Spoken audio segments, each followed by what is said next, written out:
Hello everyone, welcome back to my channel. आज मैं आप सबके साथ शेयर करने वाली हूँ माइक्रो टीचिंग के लेसन प्लान। और जो हमारी स्किल रहने वाली है वो है प्रश्न कौशल। प्रश्न कौशल कोई भी लेसन प्लान जब हम माइक्रो टीचिंग का बनाते हैं तो एक साइड पे मेन कंटेंट लिखा जाता है और पहले पेज पर हम उसकी निर्धारण मापनी बनाते हैं। तो पहले हम प्रश्न कौशल स्टार्ट करें उससे पहले हम निर्धारण मापनी देख लेते हैं। सबसे पहले ऊपर आप हेडिंग लगाएंगे प्रश्न कौशल, उसके बाद निरीक्षण, सूची एवं निर्धारण मापनी। अब इसमें आप देख सकते हैं कि 3 कॉलम बनाए जाएंगे, मेन 3 कॉलम बनेंगे। सबसे पहले क्रम संख्या, उसके बाद व्यवहारगत घटक, फिर निर्धारण मापनी यानी कि रेटिंग स्केल। व्यवहारगत घटक की बात करें तो इसमें आपको 15 घटक लिखने हैं। सबसे पहले है प्रश्नों की स्पष्टता।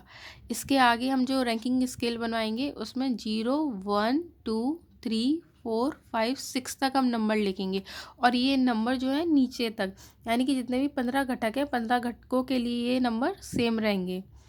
फिर दूसरा पॉइंट हम लिखेंगे प्रकरण से संबंध और सेम नंबर उसके आगे डालेंगे।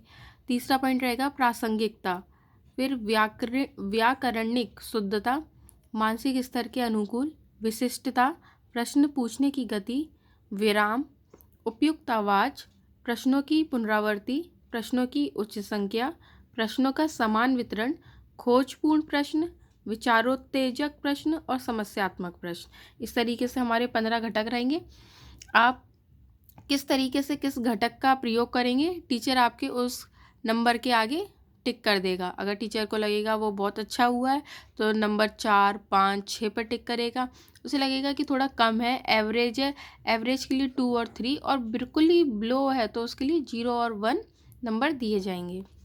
ये टेबल जब ख़त्म होगी तो आप पर्यवेक्षक टिप्पणी डालेंगे और पर्यवेक्षक हस्ताक्षर डालेंगे।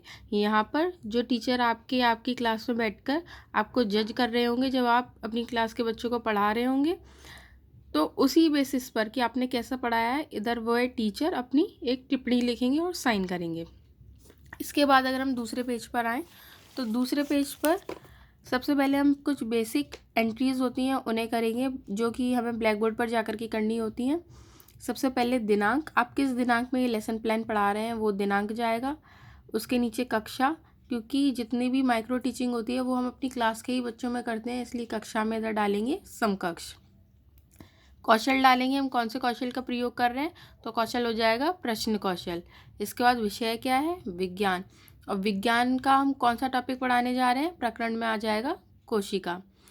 किस चक्र में हमने इस लेसन प्लान को पढ़ाया, फर्स्ट, कालांश 6 मिनट। माइक्रो टीचिंग के जितने भी कालांश होते हैं वो सारे के सारे 6 मिनट के होते हैं।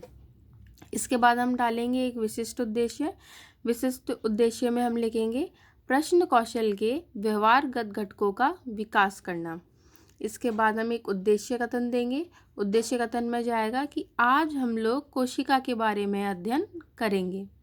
इसके बाद मेन प्रस्तुतिकरण आएगा। प्रस्तुतिकरण आप एक बार देख लीजिए। प्रस्तुतिकरण में आपको 3 कॉलम बनाने हैं। पहला विषय वस्तु, दूसरा छात्र अध्यापिका क्रिया और तीसरा छात्र क्रिया।